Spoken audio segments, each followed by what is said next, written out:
This is Bumping Into, where we have interesting conversations with people from all walks of life.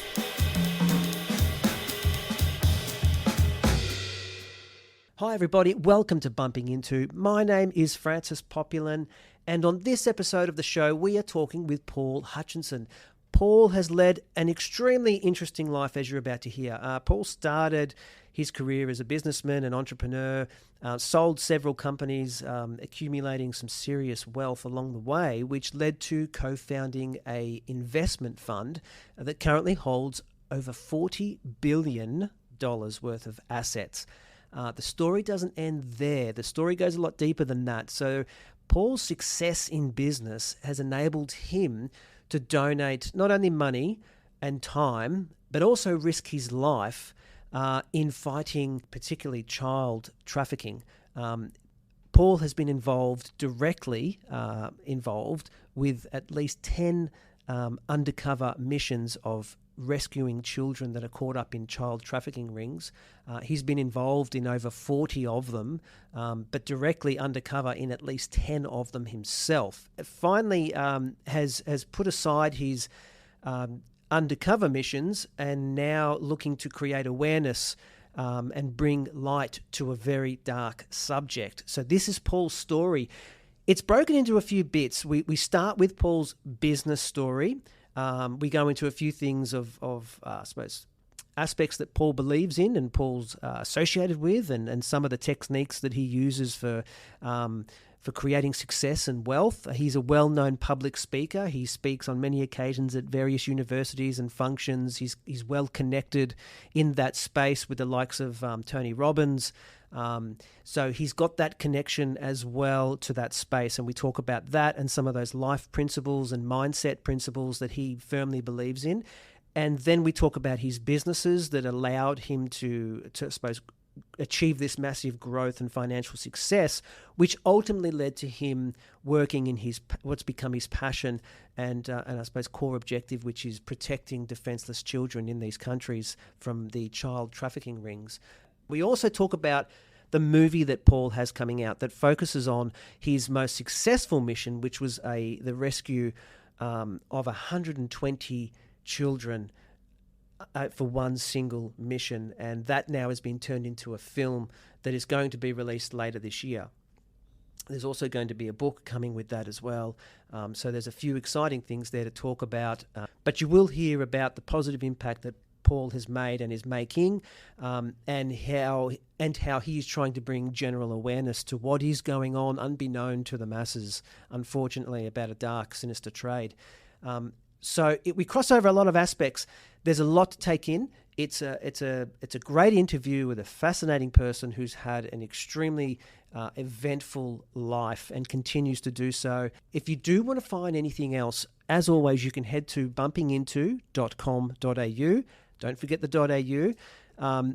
There is going to be more information there about this episode and some links to Paul's websites and a couple of other projects. But there's also going to be the whole backlog of other episodes. We make a point of this podcast being extremely broad-ranging. So you might find something else there that you weren't looking for. And if you do, that's great.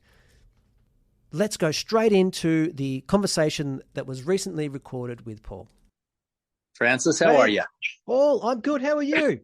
I'm super good. Oh, that's great. Thanks very much for coming on the show. Well, I'm excited to connect with you. I've heard some good things. And in fact, I didn't tell my assistant, but I was referred to you through, I'm good friends with the founders of Reebok. I think were on your show. Oh, yeah, Joe. Yep. Yeah. So I was talking to Joe and his wife a couple weeks ago, and they said, "Oh, you know what? You ought to get on with Francis. I think he'd be a good match." So. Well, that's really nice. They are both lovely, lovely people. Exactly. Yeah. Good hearts, good people for sure. Yeah. So now where are you located? So Australia, Queensland, on the Gold Coast. Oh, wonderful. Yeah. Love Australia. Yeah. Been down there a few times. In fact, I participated in helping with a child rescue mission in the Middle East, in Syria, and a lot of the children that were there were part of the Yazidi group. And we met with the ambassador to Australia, and he agreed to take as many women and children as we can put on airplanes and take down there. So, Oh, we might be wow. able to touch on that on Yeah. part of the podcast since you're in Australia. That'd be great. Yeah, for Wonderful. sure. Well, I wanted to sort of take you on a bit of a roller coaster, not so much following a straight linear path, if we can. That's good. And, I like roller. and I wanted to sort of dive into a couple of things that you're, I suppose, connected with, associated with, endorse, talk about, and narrow in, I suppose, a couple of opposing views on those and see your thoughts on them. So, but before we go down and we go into the roller coaster, my thing is always going back before we come present. I like to go back to build a base as such. And one of the things that I love to know is turnkey moments. So that time in someone's life where it changed. There was a switch that flicked, and either it was a mental thing that said, oh, it's okay now, there's money in the bank, or there was a contract that was scored, or all of a sudden you could afford something, or you were driving something, or you bought something and you thought, this is a turnkey. And what I wanted to do is go back pre-Paul, the investment fund creator. And obviously that, especially now that fund's a $40 million in asset fund. So we're not talking about a small little fund. We're talking about serious money. But going back to who was the Paul before that happened? What was he doing as a 20-year-old or an 18, 19-year-old? You bet. You bet. That's a great question. So turning points for me, number one was probably when I was about 14, 15 years old. And I had buck teeth. I wasn't very popular at school. And I went to my dad and I said, Dad, what do I need to do to be popular? What do I need to do to be successful? And he gave me two things. He gave me a book called How to Win Friends and Influence People by Dale Carnegie. It was an old tattered one that he had when he was a kid. And he said, this book will change how you see people and understand that it's not all about you, Paul. And understand that in every conversation with somebody else, they're 1,000 times more interested in themselves than they are you. Absolutely. And if you shift that and understand that we're all connected in a way that we don't see, then you'll connect with people in a way that you couldn't before. And so I thought, wow, that's beautiful. And then he gave me an audio program by Brian Tracy called The Psychology of Achievement. And I have this old Sony Walkman, and I was listening to these audio tapes, and I listened to that so many times that I actually broke the tapes. I had to tape them back together and put a pencil in them and screw them back in, And that was the foundation of me realizing that it wasn't just my actions that created things in my life. In reality, it was my words and my thoughts as well that were formulating things that attracted the right people and the right circumstances and the right opportunities. And it laid a foundation of me truly understanding that there was something more than just physical work that was tied to success. I had to believe that I could. I had to shave a millionaire way before I was a millionaire. Yeah. I had to see that man in the mirror as a good father before I ever was a good father. I had to see that man in the mirror as a man of integrity in order for me to guide my life in a way where I could live a life of integrity. And those things all came from listening to that audio program over and over, and also in teaching my kids how to look in the mirror and say, I like myself. I like myself. I think that's one of the biggest problems in the world today is that people genuinely don't like themselves. Deep down, they hold trauma from when they were kids, or somebody said something to them once in their life, and they say it over and over and over again in their mind. Yeah, and they hold on to this for so long. And so by changing that perception I have of myself, that was a huge changing point for me. And I'm not without challenges after that. I ran for student body vice president And my slogan was if it ain't Hutch, it ain't much. And some kids that didn't like me changed it to Hutch ain't much, you know. And for a kid in school, that was devastating, Yeah. you know. And there was all kinds of bully issues and things like that. That it was super funny. One of the main bullies that just made me feel super small in school. Years later, I was the founder of a multi-billion-dollar company and had arrived and whatever. And I was at a wedding of one of my cousins, and this guy was a high church leader now in this church house that we were having the wedding at. And he came to me and he said, "Hey, Paul, I it's good to see you again after all these years." He said, "There wasn't anything in junior high and high school that I said that you carry with you." And I said, "No," I said, "actually, those things that you said hurt me more than anybody else I can possibly think of during those years, because you were popular and you were important and I wasn't." And he said, "Well, I can see that it didn't affect you negatively."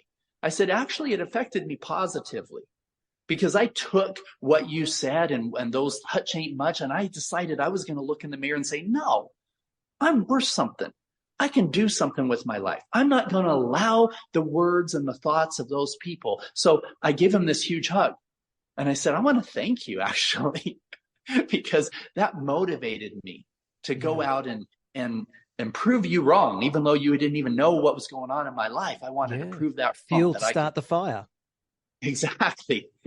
So it was a beautiful opportunity to just hug him and say, "Thanks for treat me like crap." It's an interesting to touch on the book, especially Dale Carnegie's book, is, and that is so true in its essence, that it's all about them. If you can figure out it's all about them, and if you can be that person that asks questions and lets that person feel elevated, you can be the person they want to be around. But one thing, and I read that book many, many years ago, one thing I don't think people touch on, and I've seen this happen in real life with someone, a really nice person, go out of their way to do anything for anybody, and understood that principle. And he was friends with everyone had time for him. But if you don't have the ability to, this can sound a bit harsh, take, or the self-worth to be, now I need to take, you become a doormat. And you become the favorite doormat. So there is that thing, and it's hard to put that into a chapter that says, all right, this is what you do. I think Robert Greene probably does structure that up quite well, in that he talks about the power of seduction. But in the back, you need to know what it is you're going to need at some point, and don't be afraid to take it. And that's probably a hard thing to maybe put together without sounding that you're a bit nasty. Well, people confuse the don't have ego, don't have pride and whatever. They see that as bad. And yes, it is, when that pride makes you feel like you're better than anybody else. Yeah, and that's somebody subservient. But if you can get to the point where you see that divine light inside of you and inside of others, and respect it mutually, and get to a point of really understanding what self-love means. Scientifically, it's impossible for you to love somebody else more than you love yourself. So people that say, "Oh, I've got this Christ-like love, I love other," no, you know what? If you look in the mirror and you hate that man in the mirror, it's impossible for you to really show and feel that love for others. And helping people get to that point, I believe, is a key to helping to heal the world. And we can talk about that later on in my journey in going into the darkest depravity of human nature with the child rescue missions, but where I really believe it needs to go in order for people to heal. It starts with that. It starts with being somewhat selfish in a positive way, in loving yourself and building yourself so that your bucket can be full, so that you can indeed truly love other people.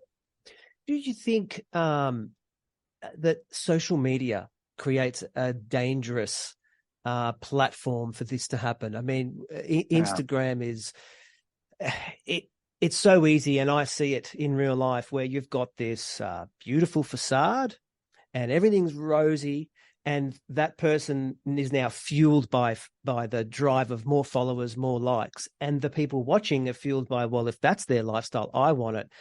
And I sort of liken it to this obsession with painting a facade, but totally forgetting about building a concrete base that's going to hold it up.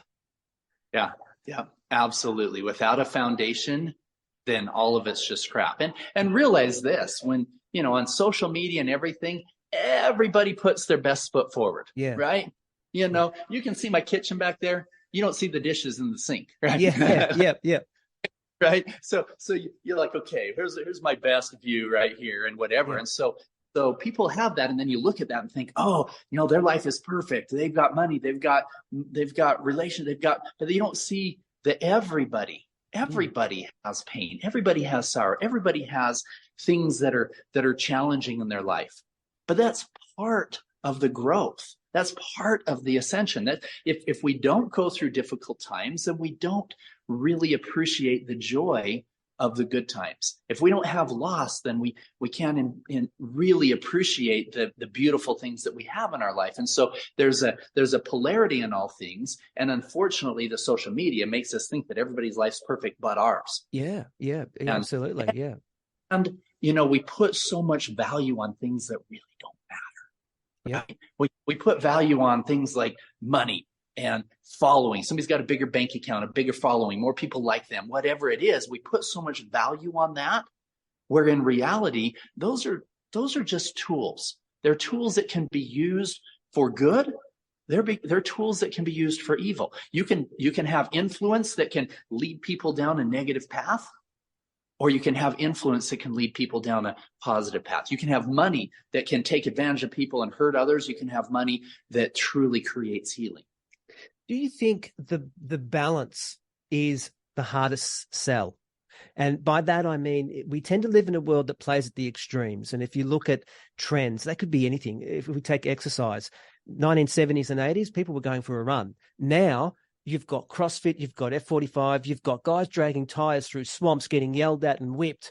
And it's like no one wants to watch a guy going for a run down a suburban street anymore. We've got to do this. We're playing at the extremes with fashion. I mean, it's how hard is it just to see a tight pair of jeans with a black T-shirt? Now it's got to be wild to make a headline. So do you think that there is a problem in promoting and appreciating balance? I would say so, for sure. And unfortunately, our human nature, when we grab onto something, we just hold on, keep going that way, and we set our goals, and but we don't understand that I mean, in a money situation, there's no success can compensate for failure in the home. And so some people will go hardcore 18 hours a day to have the Ferrari and Lamborghini, and then they don't have that other part of balance in their lives. Yes. And they get burnt out, or they, all of a sudden they're at the top of the pyramid, and they're lonely because they didn't create that balance in their lives. And I believe, that center point of the yin and the yang is really where peace comes from. And from an infinite love standpoint, an unconditional love standpoint, that's really where it sits, is getting way of the extremes on either side. There's so many people they'll ask me, they'll say, Paul, how can you go into the darkest place and be face to face with a trafficker that's selling children and not have them see the anger and hatred in your eyes? And I say, you want to know the truth? It's because I love them. Oh, you can't love them. They did this and this and this. Yeah, I love the innocence of those children more.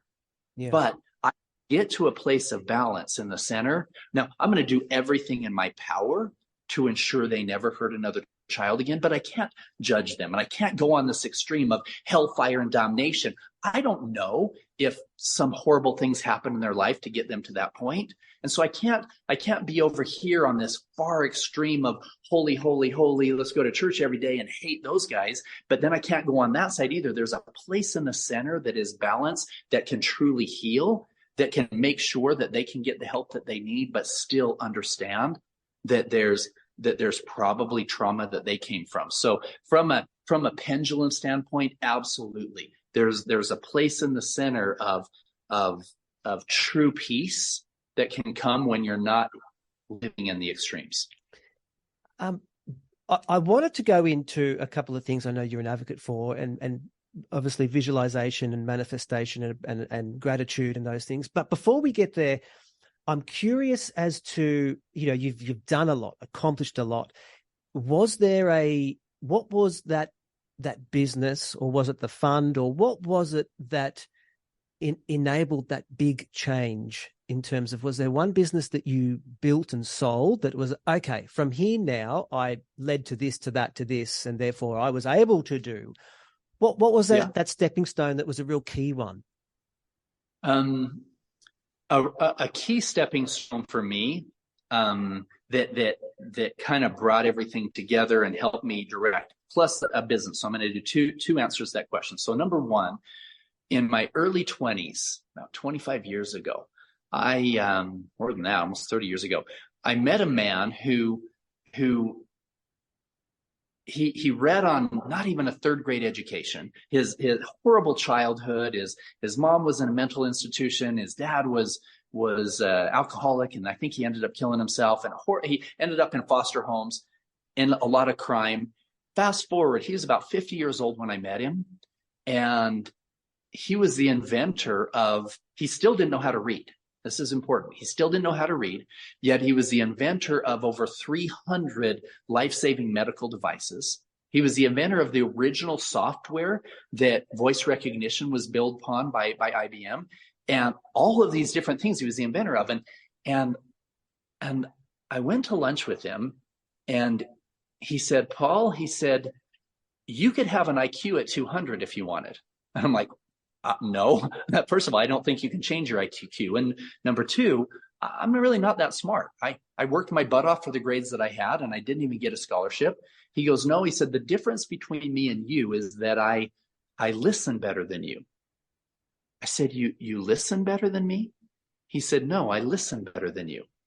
He said, most people discount their intuitions because they know not from where they came. They think they came from the limited books they've read and the people they've talked to, and even inside themselves, and they don't trust themselves. They hate that guy in the mirror. So why could that guy come up with any good ideas, right? When they understand that indeed every single one of us are connected energetically to each other, to the earth, to the universe, in ways that we don't understand and we can't see. And when we learn to listen, it can help direct us towards our worthwhile goals and dreams. Now, what's important about that listening thing, he said, is that you have to have a goal. You've got to have somewhere you want to go. If you don't have a goal, you'll get nowhere with amazing accuracy. He said, but if you identify exactly where it is and then clearly hold that visualization in your mind, but then just learn to listen, he said, the answers will start coming. The people will show up, and all you have to do is just walk through the door. So that changed everything for me, everything. And I started living my life from a point where I was truly listening. And in doing so, the thing that felt good to me was I wanted to make sure that I was making a positive impact in the lives of others. In whatever way I made money, I wanted to make sure it was good. And so the first company that I built, I owned the marketing division company for Lucinda Bassett's Attacking Anxiety and Depression program. It was an audio program that helped people overcome anxiety and depression disorders. And we built it up to the point where we had 50,000 people a month calling in off of this infomercial to get this workbook and this audio program to help them change the negative habit patterns of thought that were creating their anxiety and depression in the first place. It fell right in line with what I learned at 14, 15 years old with the psychology of achievement, and understanding that indeed we could all build and create anything we wanted, but the negative habit patterns of thought were holding us in this place where we couldn't break free. So that business changed everything. I sold that company when I was 29 years old for 8 figures. And that money I used to be able to put, now some of it was in stock, restricted stock, that's a whole other story, but other part of cash where I was able to put that and start investing in an investment fund and built that as well. But even in the fund world, we decided that we would build it with integrity, and everything that we did would have a true win, win, win. There's no such thing. You don't have to live in a dog eat dog world. You can literally create wealth out of thin air. You can create value for everybody around you in every single situation. We can go into detail about how that win-win-win is set up, but those were the two things that really changed it for me, is that meeting with Jerry Prine and starting that company that helped people overcome anxiety and depression. That's what really built into what we have today. Was it so, I've got the feeling that you came from an ordinary existence. You weren't born into super wealth. So you came from the ground up. Was it a big culture shock, or coming into that level of money and then going like you see with a lot of footballers and basketball players, and they just don't know how to cope with this abundance of money that's turned up on their doorstep? Was that an issue at any point? No, because I worked my butt off for a long time. So you appreciated it, and yeah. I will say, guys who go from broke to wealthy really quick, yeah, sometimes that's difficult for them. But, people ask me, what does it feel like to have a house like that, to have a car like that? What does that feel like? And my answer is exactly like I imagined it would. Yeah. I saw myself being in that position. I saw myself having that life of abundance in these areas. And when you get there, it will feel just like you imagine, because that imagination, that energy behind it is what helped to formulate that in your life. Yes. Yeah. If we talk about the aspect of that, and obviously at its core, it's very important to create a target. Otherwise, you're just firing bullets into the unknown and hoping you hit something. So obviously that's really important. And a part of that is, you've spoken a lot about visualization and manifestation and all the rest of it. One thing I think with that as well that doesn't get enough attention, and you've touched on it, is the sheer hard work after you've done that. Because there is so much that people just think, if I think it, I'll get it. And it's like, no. You got to realize there's sacrifice. There's going to be tough times. There's going to be good times. There's going to be, it's not going to be just write it down and hope it turns up.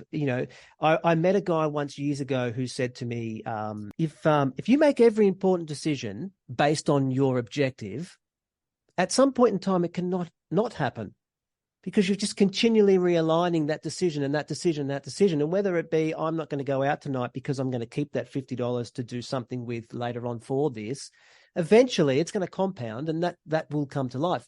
But that in itself is part of the effort that goes in behind the scenes that people aren't as quick to promote. And I think one of the things that pops up is you get guys. I mean, I read a lot about Stoicism. I think it's quite a nice philosophy.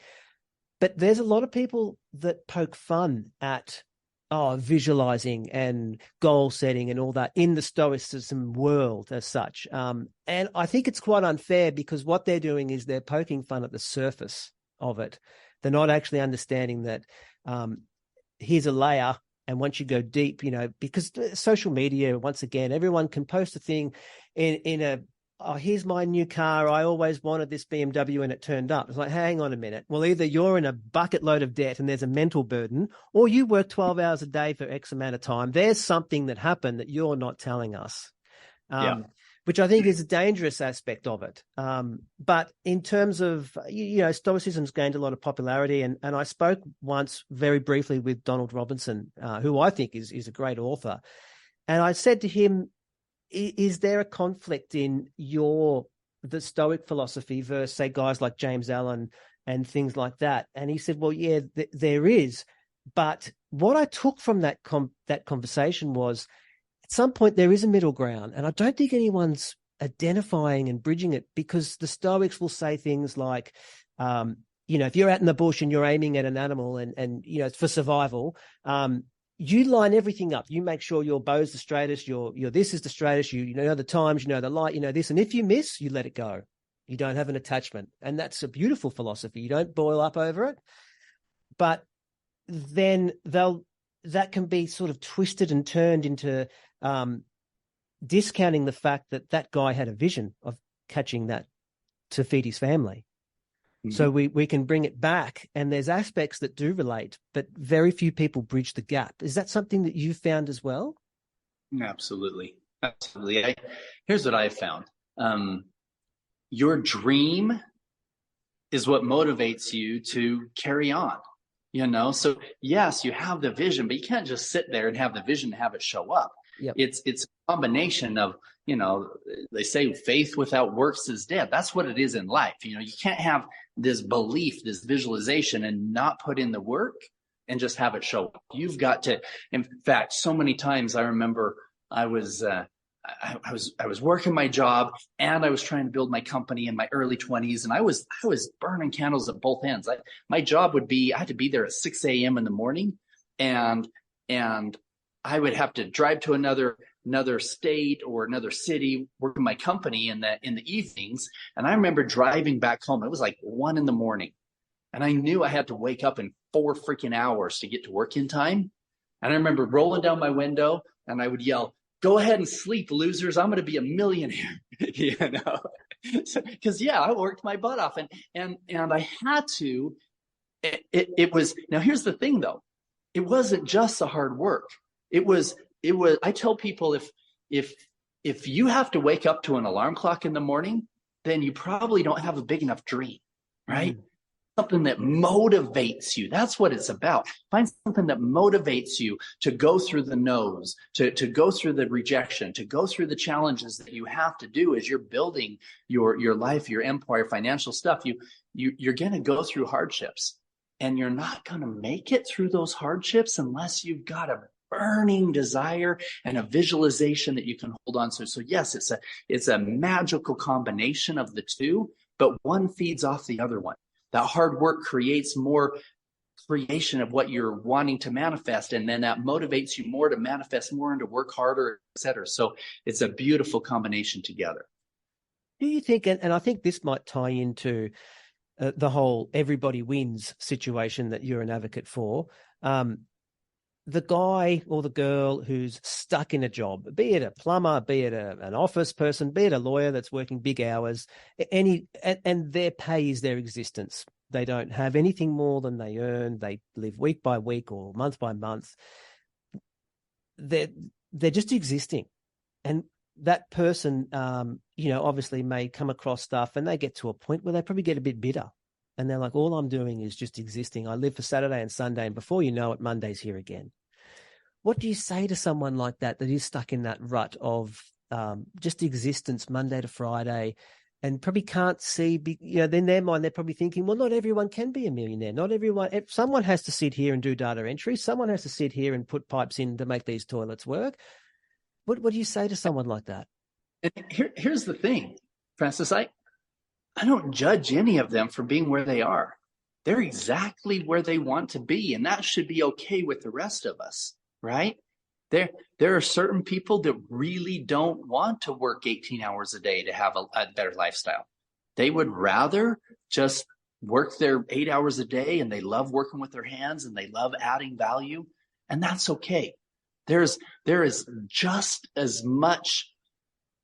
I respect them just as much as I respect somebody who's built a huge company or is in a big political position. Usually more. Those people are salt of the earth. They're good people. Here's the thing. All I ask is that if you want something more, then do something more. Mm. If you don't, that's perfectly fine. Just don't be complaining. Don't be bitching about what you don't have if you're not willing to do something about it. Yeah. Right. But the reality is that there is just as much light, there's just as much divinity inside of a street sweeper as there is a cardinal or a bishop or whatever. There's all of us are connected to each other and are just as valuable in the value that we create to the world. So the key though is I like this this analogy I heard years ago. Somebody said, okay, so you walk up to this old farmer sitting on his porch, and you come up and you're sitting down, you're sitting on the porch and talking to him, and his dog is laying there on the porch. And every few minutes, his dog goes, row, row, row, row, row, row, row, and lays his head back down. A few more minutes, the dog goes, row, row, row, row. And so you ask the farmer, he said, what's wrong with your dog? And he goes, oh, well, he's laying on a nail. And you say, well, why doesn't he move? And the farmer's answer is, well, it doesn't hurt that bad, right? So, if you're in life, and I told this to my kids and stuff, so anytime they're complaining about something, they could do something about it. My answer to them is, you know? So it's perfectly fine for somebody to be laying pipes. It's perfectly fine for somebody to be a garbage man. I love and respect them because that stuff needs to be done. But don't be complaining about not having a better life or more money or whatever else if that's not the life that you want. Yeah. So, and I don't judge them. I don't say that that's not a better life. That might be a way better life than a lot of the billionaires that I know who are miserable. Mm. So that's what I would say is that decide what it is that you want. Ask yourself, if time and money were no issue and I knew I couldn't fail, what would I dream? What would I do? And then if you want it bad enough, go for it, pursue it. And I can give you the tools to achieve it.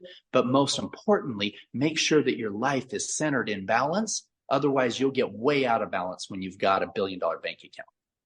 Yes, yeah, and you hit the nail on the head. You do see people with simple lives that can be very happy, and then you see the other side of the coin, people that have the cars, and they look for happiness in objects and items rather. And again, coming down to sorting out the foundation. Make sure there's no cracks in your concrete. Then you can throw all the paint you want on the front.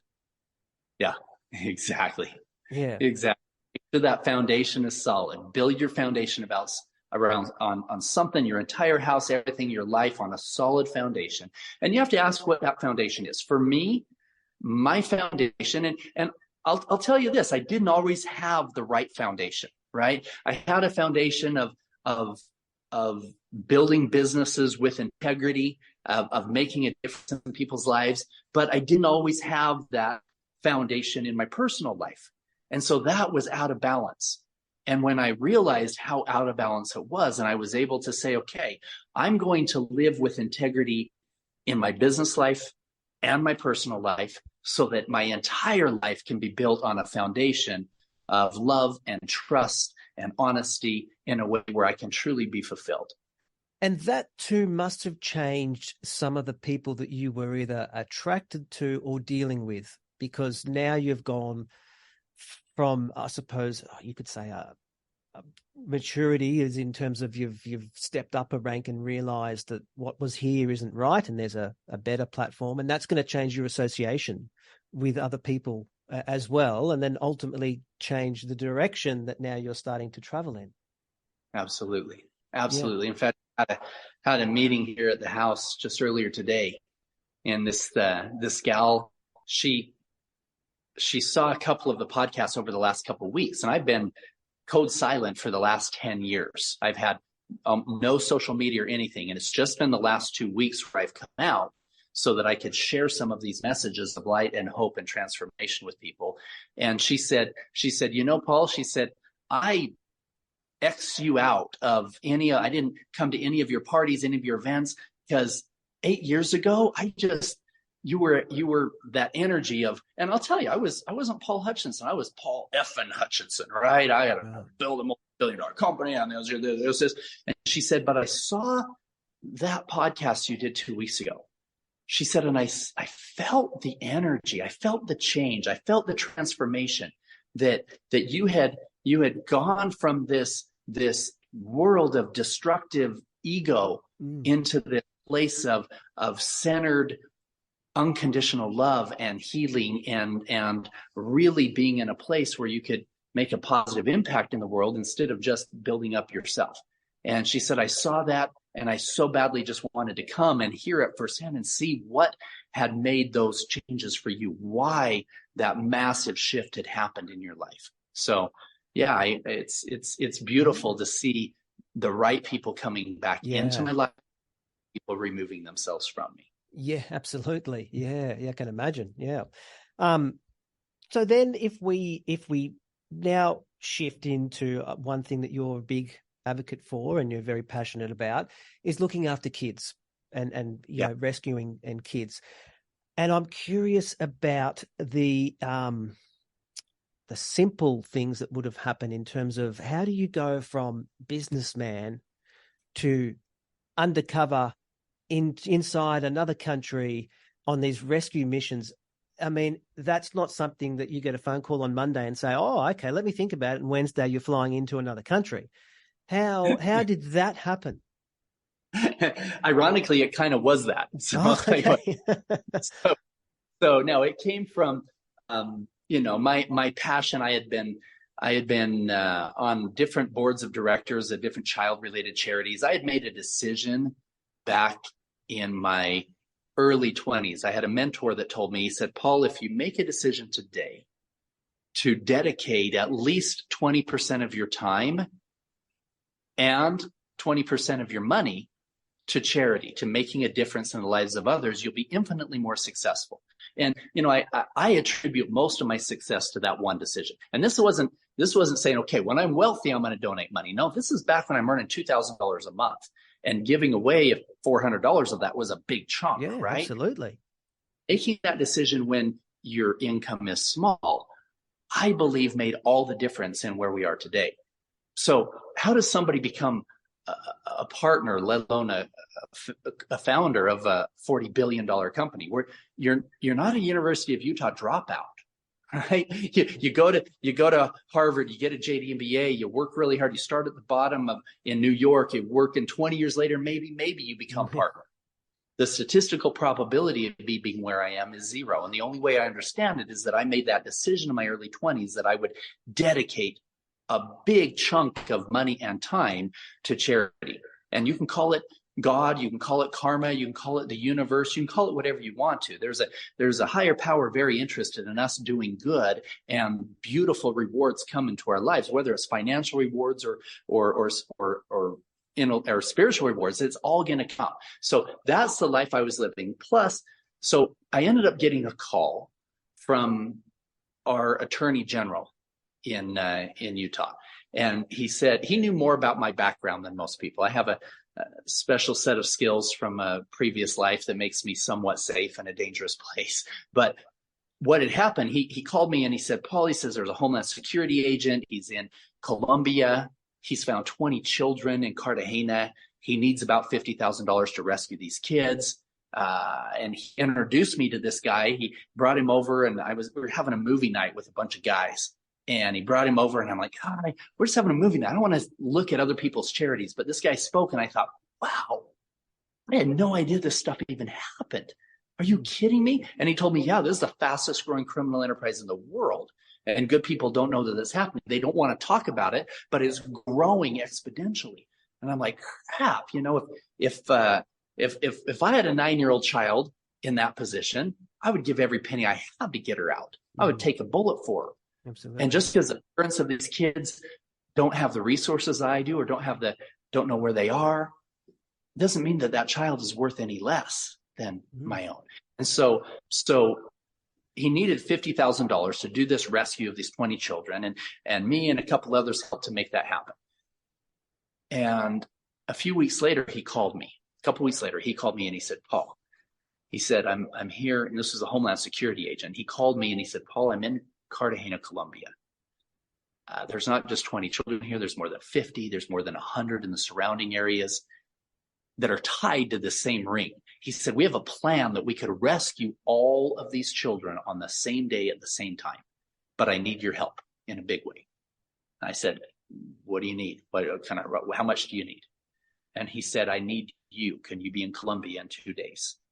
He said, I have to have somebody who comes from a real estate background. He said the head trafficker has a piece of property, an island that he wants to develop into a sex resort for children, for sex trafficked children, something like Jeffrey Epstein's proposal was doing, right?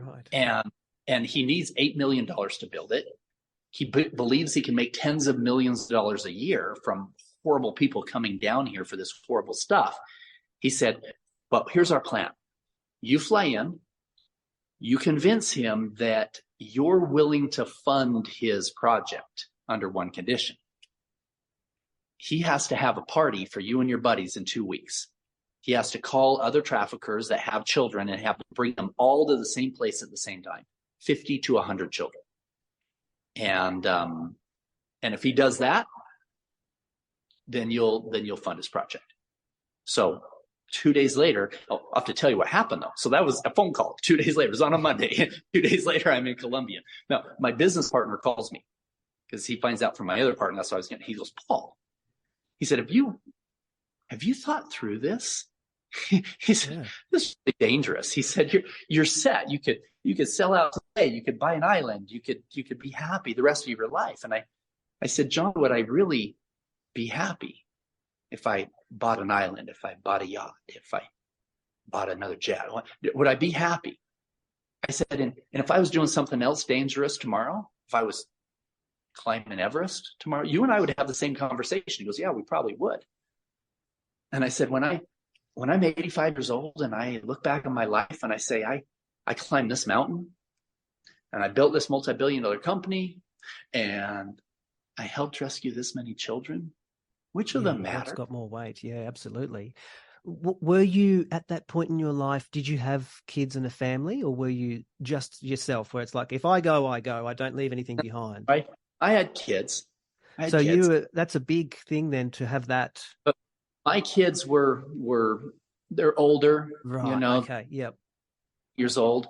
But I will say this: in a later mission, and I think this is super super valuable. I ended up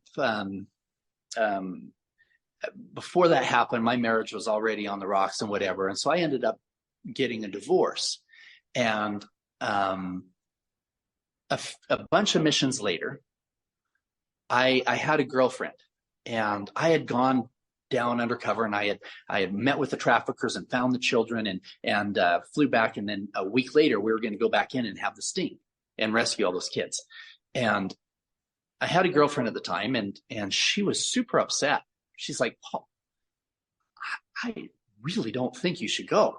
She had 2 young kids. She said, I see a future with us, and I this is super. What can't we have other people do that? And her 2 little boys, they were like 9 and 11 at the time, and they were playing in the other room with a little girl from the neighborhood. And I think her name was Jessica. I can't remember. And I said, hold on. I said, Jessica, can you come in here for a minute? And she came in, and I said, question for you. I said, how old are you? She goes, I'm 10. I'm almost 11. I said, and what do you do for fun? She said, well, I like to dance. I like to sing, and I like to ride my bike. And I said, what do you want to be when you grow up? And she said, maybe be a dancer. Maybe be a nurse. This beautiful 10, 11-year-old girl with beautiful dreams, right? And I had her go back in the other room, and I looked at my girlfriend at the time, and I said, the little girls that those traffickers showed me last week were her age. Very different future. And if I don't go down there, they're going to be sold to somebody for a very horrible future. They deserve to love to dance. They deserve to have a dream of being a nurse. They deserve to have those opportunities in their life.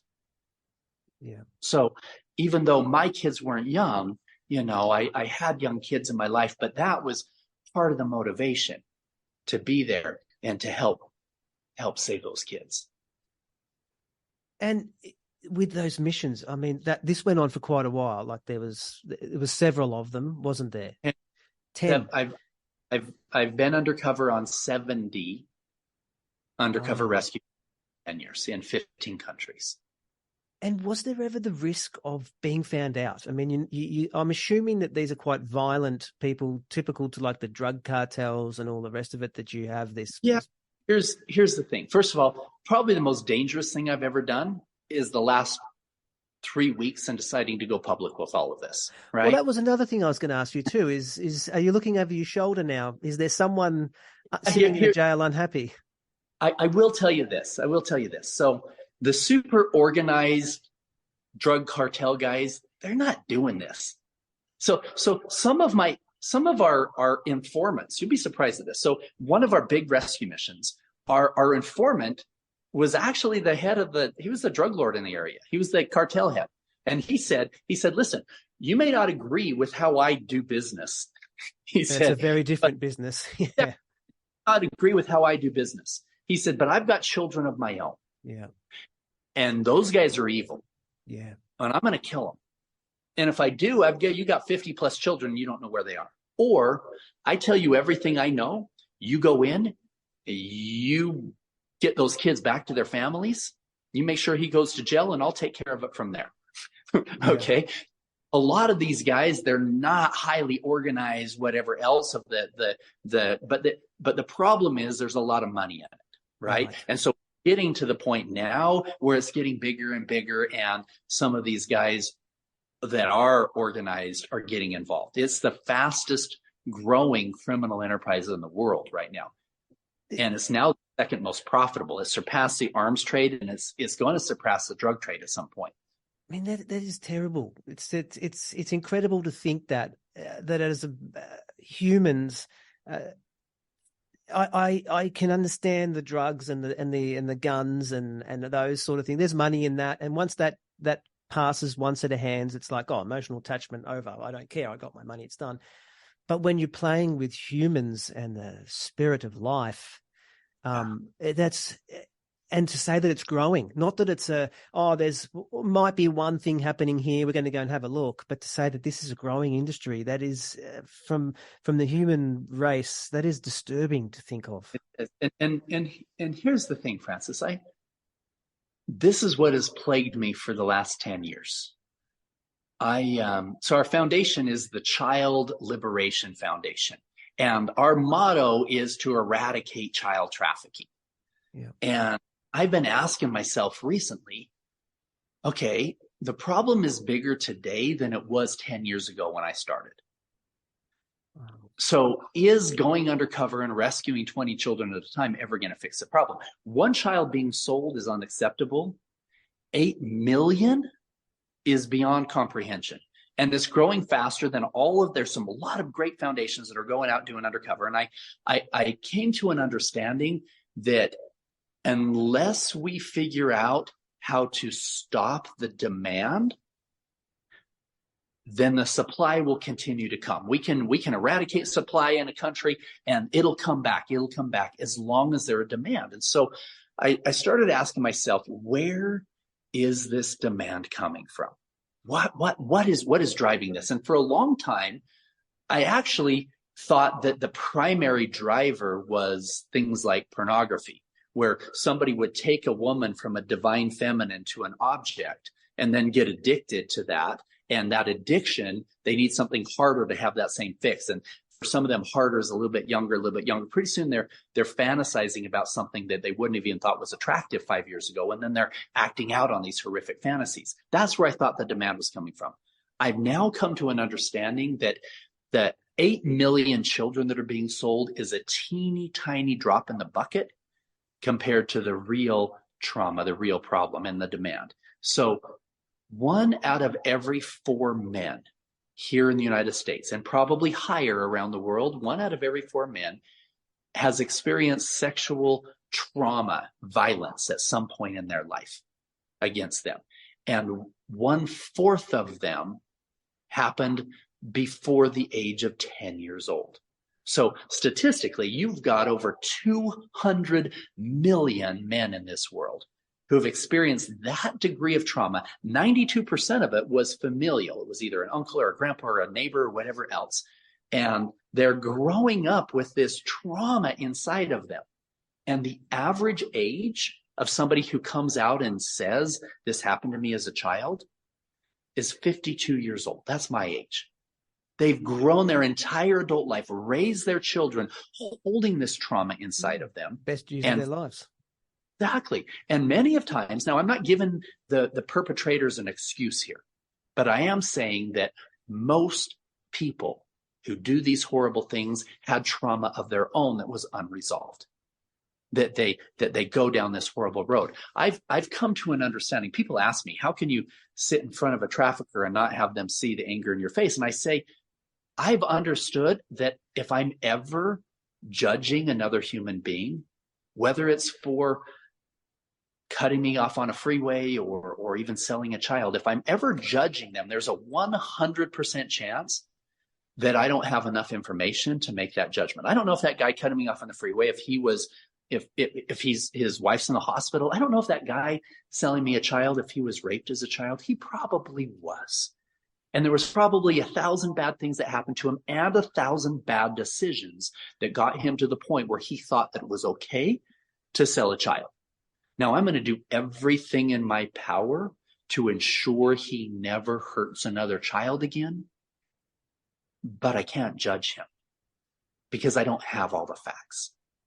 And so with that in mind, I've come to an understanding that if I can use these stories of being in the darkest, deepest depravity of human nature, seeing a child being sold, if I can use those stories to capture attention and say, okay, now let's talk about what needs to happen to heal. What needs to happen for us to change this generational trauma? Now, I touched on the 20% of all men. It's actually 40% of all women have experienced sexual violence sometime in their life, and 1/4 of all women, 1 billion women in this world, it happened to them as children, right? Under the age of 18 years old. And so you've got generational trauma that creates this skewed version of sexuality in so many people's lives, where they then have these perverse attractions to certain types of pornography or certain types of sexual activity, and this perverse energy that's driving them towards this dark road of what ends up being child trafficking. So that's the whole reason I thought, you know what, if I can go in and save 20 children undercover, but if I can go public and get this message and this word out and help people start to change the trauma patterns before they become contact offenders, then we can save millions of children. And that's what my goal is. When we were undercover, the most rewarding rescues were the ones where we were able to get kids out before they were ever raped the first time, while they were still just in the, that was the golden nuggets. But here, if we can save these kids before they're ever put into a trafficking position by changing the hearts and the souls of mankind as a whole, that's a win. So that's where I'm going with this. That's the whole reason why I've decided to go public and to start sharing these stories and hopefully inspire people that indeed they can heal. Yes, I can teach all day long about using intuition and manifestation and creating a world of abundance, but guess what? Those same teachings in leading from the heart, in building a business from the heart, in leading your family from the heart, in listening to the heart, those things are all in line with what it's going to take to help fix this problem and to heal the trauma before it becomes worse. You've definitely got your hands full on two fronts there, because you've got the people running the business, which is disturbing in itself. But then you've got the customers, the clients to the business, which is even more disturbing, because for one organizer, I don't know how many customers he may have, but let's just say he's got 20 people or 50 people, I don't know. And it's probably two different approaches as well to trying to take away demand and supply at the same time. So there's that aspect as well. Absolutely. I tell people, I said, if you put me in a room with 100 traffickers and 100 pedophiles, got 200 guys in this room, right? And you say, Paul, you've got 1 hour. You can either have a gun and no retribution, or you can have a microphone. I would take that microphone, and that would be the most transformational 60 minutes of their life. I would take them into the pit of hell, and I would show them firsthand the depravity of their direction and what they're doing and what I have seen. And then I will pull them out and I will show them a path to healing and show them a path to light. Now, we're probably going to still lock them all up because they need years to work through this. But if I can do that, if I believe I can do that with them, then what can we do with the masses who haven't become contact offenders, who haven't gone down that road yet? Now, there's no excuse for this. There's no excuse. I know that they've been traumatized. There's no excuse still, because there's plenty of other people who have had trauma in their life that didn't go down that road. Yeah. Right. But there is the fact that we are all connected, heart to heart to heart to everybody. That depravity of where they are in their life affects all of us. So we need to figure out how, as mankind as a whole, how we can fix this generational trauma situation that is driving something this dark, and be able to fix it for everybody, and make sure that not only doesn't that happen, but make sure that you don't have this 200 million men in this next generation that get abused under the age of 10 years old in their own homes. Do you think that with some of these people, it's a pure, I don't know if it's the hormones that create empathy, or it's something at a biological level that just means they don't understand? I mean, a normal person looks at a puppy and sees love, kindness, and softness. If one of these guys saw a puppy, is he going to kick it out of its way? Do you know what I mean? And is that just something that's missing? And it's no. I think a lot of it's missing by choice or by trauma. Right. If they've got that degree of trauma as a child, and somebody hurt them, raped them, whatever happened to them, and then they're, as a 10-year-old, as a 12-year-old, they're the ones that are burning the ants and kicking the puppy and whatnot, then yes, there are things that happen there. But here's what happens. People will say, there's just something chemically wrong with them. They don't have this empathy. They don't have, deep down inside, they simply have forgotten who they are. They have been in this life of trauma and misery and self-hatred to the point where they just continue this dark, dark road. But there's still some light inside, deep down, that I believe we can crack open. But yes, a series of bad decisions over time have got them to the point where they're numb. They're numb to that feeling of love. They're numb to that light that's in them. They're numb to it all. They're still loved by their creator, but they're numb to that love, and it's hard for them to feel it, and that's why they continue down. In fact, we get to this point in life where every one of us make mistakes. Every one of us have had trauma in some way in our life. Somewhere somebody hurt us, somebody said something, somebody said, Paul, Hutch is not much, whatever. My trauma wasn't nearly what these people's trauma was. But we've all dealt with trauma in some way, and we've all processed it in different ways. We can process it in, okay, I'm not good enough, I'm not good enough, I'm not good enough, or I'm an F up, I screwed up, I'm not worthy of love, I'm not, whatever it is. And those thought patterns inside of our minds that continue to evidence stack that I'm a bad person or whatever else, that's what ends up saying, you know what?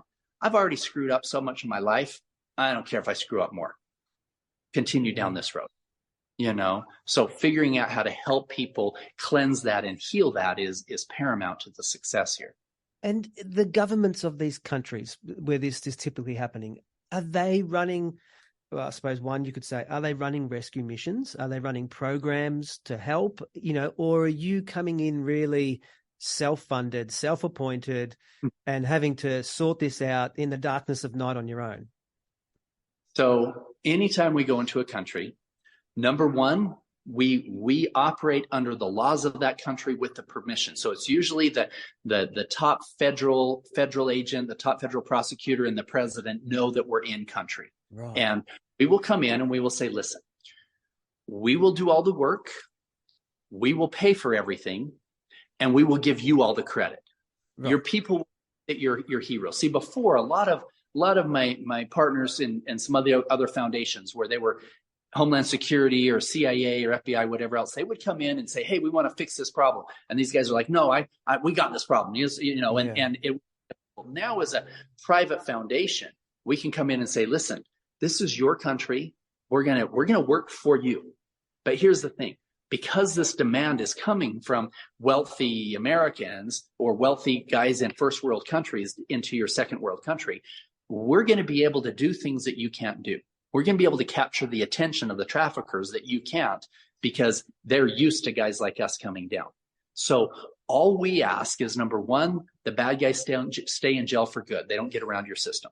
And number two, we have full access to the children and getting them rehabilitated and back to their families.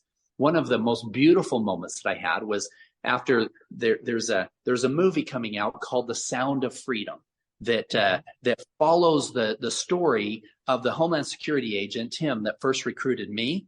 The actor who plays me, his name is Eduardo Verástegui. He's one of the more famous actors in Mexico. He doesn't, because we filmed the movie while I was still undercover, he doesn't play Paul Hutchinson.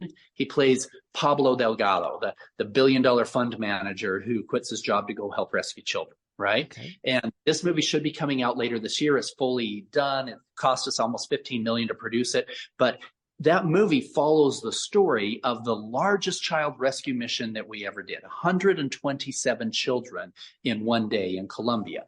And we went back down about 2 months after that rescue mission. And I met with this guy who was a brigadier general, the top military official in the area. He opens the door to his office and he gets visibly emotional when he sees us. And he gives me this huge hug. And he says, there's never been a U.S. organization that has done more good for the children in slavery of our country than what you guys did.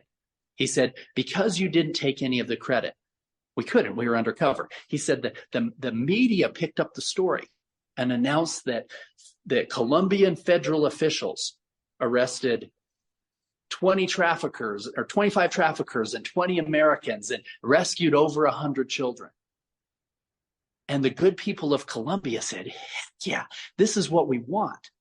And it created a motivation and in which those federal agents who now had been trained while we were there of how to do it, they did 5 additional stings on their own over that last 2 months, rescued hundreds of more children. And then one of our operators went in, we were talking to some of the, where before there's the guys on the side of the street that are selling cocaine. You ask them, hey, where's some connections to some kids? Before you could find out who was selling children. And one of them was like, oh no, didn't you hear? The feds arrested everybody. They arrested all the Americans. You can't buy children in Colombia anymore. That's beautiful. That's what you want to do, is make a strong enough impact that people rise up and say, yes, this is what we want. And then they're trained enough to continue on their own. And there must be a reason, and I'm sure it's a frustration. I see more news notifications pop up on my phone, front page of the newspaper, headline events on the 6 o'clock news for some cricketer who's arguing with his wife at some pool resort, than you see about these rescue missions and the work being done. What is the possible reason that mainstream media isn't helping this cause? Number one is dark. So that keeps them away. You think they just don't want to touch it? Yeah, you don't want to be around your kitchen, your dinner table, saying, "Hey, let's talk about the problem of child trafficking." Children being sold for sex and organ harvesting. This is a dark subject, right? Yeah. But because it's a dark subject and because people don't talk about it, it's running rampant. But the other thing is too, these rescue missions. For a long time, I thought this was the key to success in fixing this problem, right? I thought, okay, the more we can do, the more we can fund. Let's bring these rescue missions and show people what's going on, and it will change the problem. And it's not, because pulling the kids out of hell, if there's still a demand, there's more that are gonna come back, right? So we've got to figure out how to fix that problem if we're really gonna save the kids. The majority of customers, they're not within the countries, are they? They're traveling too. Yeah. So that's going to be a big thing in itself. Then you've got to try and establish where they're coming from, why they're coming, and provide a space where I guess they can even talk about it, because if they're not going to talk about it, they're not going to solve it. And if they're going to have fear of talking about it, then this is just going to be a very destructive cycle. Well, and we have some partners that other foundations that have some software that goes into the dark web, where most people think that they're anonymous on the dark web. And they think that whatever they're searching for and is not going to show up anywhere. And this software goes in to the dark web and is able to identify the global identifier numbers on the computers of people who are downloading this stuff. And here's a scary number. In 1 month, they were, just in the United States alone, they identified 800,000 unique individuals who had downloaded a child rape video. This is a big freaking problem, right? It's a massive problem. That's huge. If you figure there's 350 million people in the United States, you figure maybe 100 million men, you take out the women and the children, the young, whatever else, 100 million men, and you got 800,000, you've got a million, that's 1 in 100 guys that in 1 month downloaded a child rape video, right? That's huge. And so then the software goes in and helps identify which ones are most likely contact offenders, because if we can stop them, now, yes, that's illegal, that's bad. Is it? But it's not, they haven't hurt a child yet, but they're on the way there. Yeah. So if we capture them then, put them into a place where they can be away so they're not going to hurt children anymore, and help them to heal somehow before they become contact offenders, then that's a win as well. So obviously this movie that you've got coming out is going to create awareness, and that's a great way. You know, true crime style movies are hugely popular and get a message across. And then, of course, I'm sure there'll probably be a similar book that would pair with it quite well as well. But what is the next step? What's the next thing then? Like, you know, if that you're working on. Here's what I believe is going to fix the problem. And I'm going to come from a very non-religious direction. But I believe that step one is helping people feel and recognize the spirit of truth that is in them.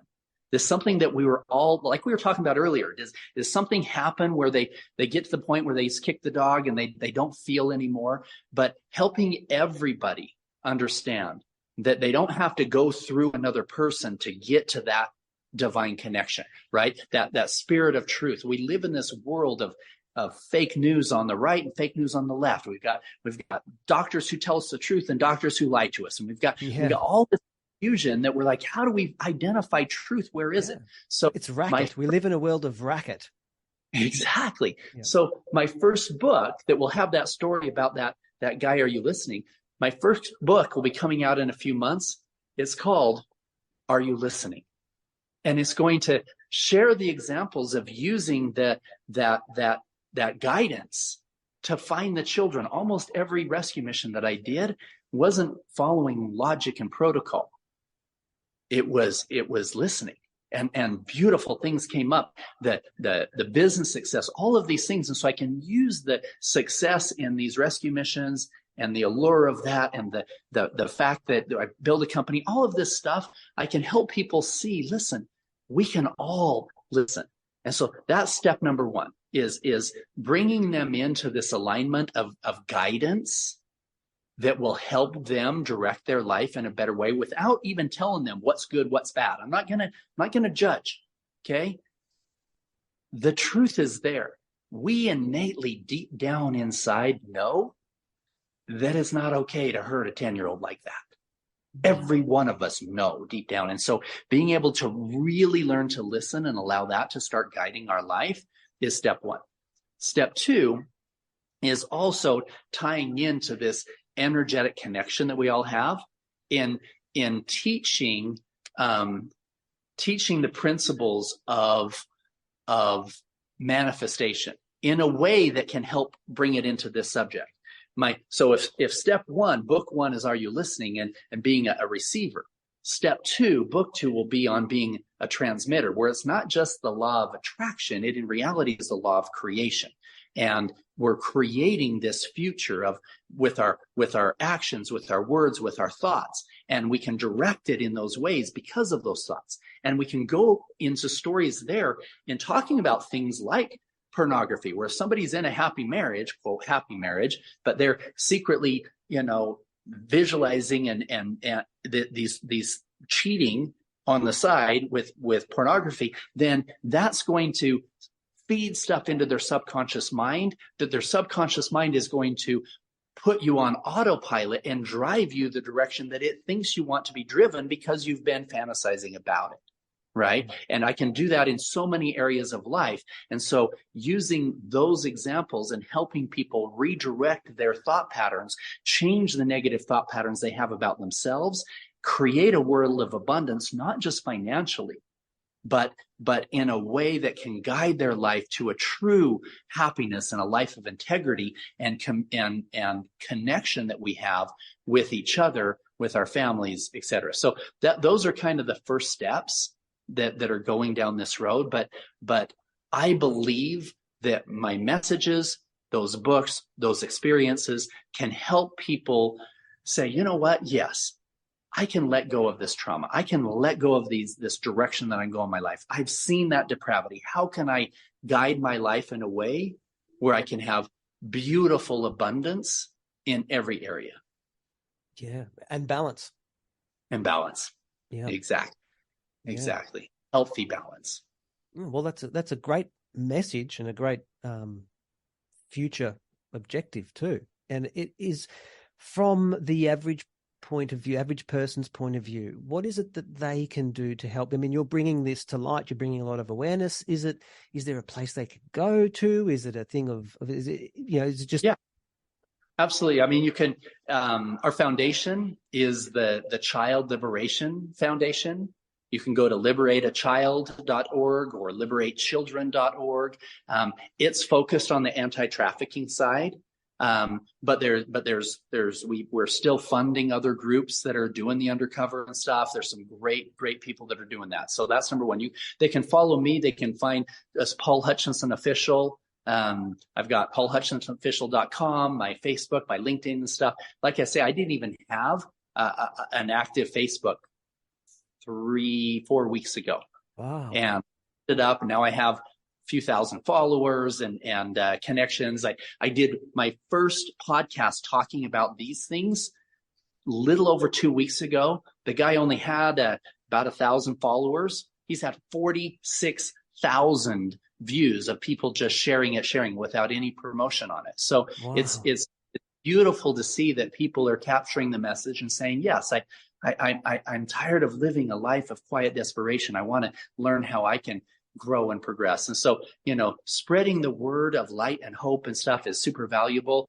Yes, they could donate to the foundation. It's doing not only child rescue stuff, but we're going to be doing a lot of trauma healing seminars and stuff for adults and things that are going to help fix that problem before it becomes a problem.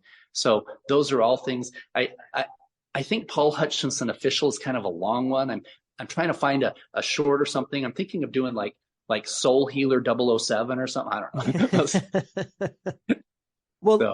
I mean, look, I'll certainly, for most of the podcasts we do, especially the more important ones, I'd create a singular page within the bumpinginto.com.au website, and I'll certainly create that page. And by all means, feel free to send me information as things develop. So as the promo for the film comes out, if there's a media release for the book, as these things come out, I'll make sure that they're available there so it's easily identified whether someone's hearing this tomorrow or in 6 months or at the end of the year. There's going to be that content there to go deeper with. Super grateful for that. Thank you. No, that's no problem at all. Thank you very much for your story and your time. It's been a fascinating insight into your world and your life. Well, thank you. I appreciate you letting me take some time with you and your amazing audience, and super grateful for your time today. Thanks very much for listening all the way through to the end. I hope you enjoyed it. Now, if you're trying to find out anything more, you can, as mentioned, you can head to Paul's website, which is paulhutchinsonofficial.com, or you can head over to the bumpinginto.com.au page. and find this episode page. There will be links there. There'll be more information there that you can follow and go deeper on. And that'll be updated as things come to light too. So as the movie gets released and the book gets released, I'll continue to update those links and provide information. So no matter when you're listening to this, if it's on release or in 6 months, 6 years' time, there's hopefully some more information there that's available to you. If you did enjoy the episode, please do share it. If there's anyone that you think would like it, hit the share button and on send. If you do get the opportunity, a 5-star review would be very helpful. Apparently, 5-star reviews are the only one that helps a podcast move through the ranks. So if you are in a position to leave a review, if you could make it a 5-star review, that would be great. It helps more people find the show. But essentially, if you enjoyed it and you think someone else will, just share it. That's all I really ask for. Thanks again for sticking to the end. I will speak to you on the next one.